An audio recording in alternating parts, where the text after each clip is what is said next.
혈당을 굶고 오셔가지고 검사를 하게 되는데요. 식전에 공복에 혈당을 재가지고 정상 혈당은 90까지입니다.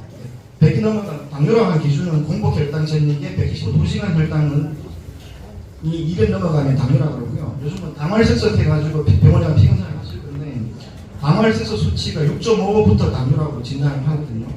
당활색소 정상 수치는 5.6입니다. 5.6, 6.4까지는 당뇨 전 단계다. 6.5부터는 당뇨다라고 보시면 되고, 당뇨가 있으시면은 뇌경색이 올 확률이 한 2배에서 한 3배 정도 많아집니다. 그리고 당뇨가 있게 되면은 나중에 재발할 확률도 훨씬 높아집니다. 당뇨가 재발할 확률이 훨씬 높아집니다. 그리고 당뇨가 예를 들어 가족력 아까 말씀드린 부모님이 양친이나 당뇨가 있으시다가 다른 가족은 자제분이 당뇨가 생길 확률은 50%입니다. 그 중에 현재자가 있고, 부모님 중에 한 분이 당뇨가 있으시다 하면 나중에 당뇨가 될 확률은 한 15% 정도로 보시면 되고요. 당뇨 전 단계라고 하는 거는 공복혈당 장애, 아까 전에 이제 126에서 130혈당 장애, 140부터 199까지를 19혈당 장애라고 그러는데, 당뇨 전 단계인 경우는 결국에 나중에 당뇨로 갈 확률이 훨씬 높아집니다. 1년에 한 15%씩 당뇨가 올 확률이 높아지고 나중에 한 80% 정도 결국엔 당뇨가 온다.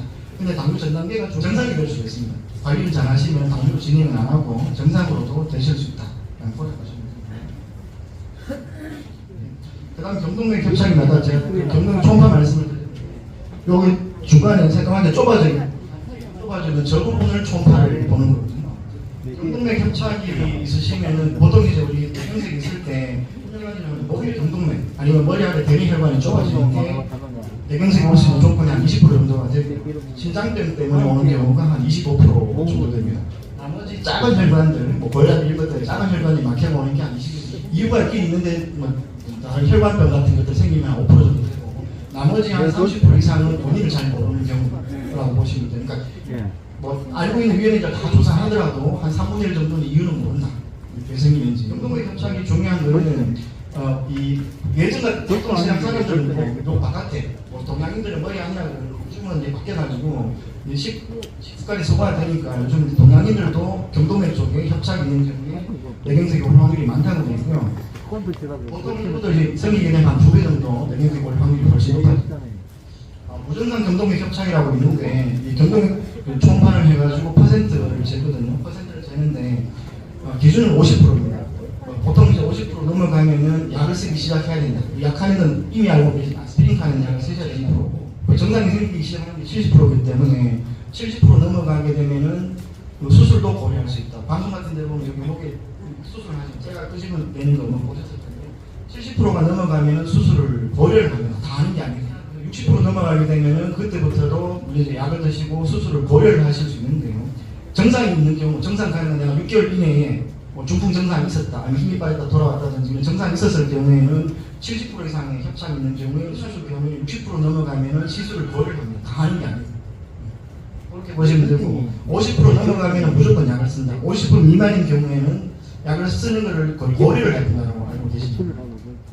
그 다음 심방세동인데, 심방세동 모양 보는 것처럼 심좀더 모양이 둥둥한 겁니다. 타인이 밑에 선이 둥둥한 톱니바퀴처럼 울퉁하게 불규칙한 간격이 일정하지 않고 둥둥하게 보이는 심방세동인데요. 심방세동이 아까 전에 말씀드린 심장 때문에 생기는 보시면 되고요.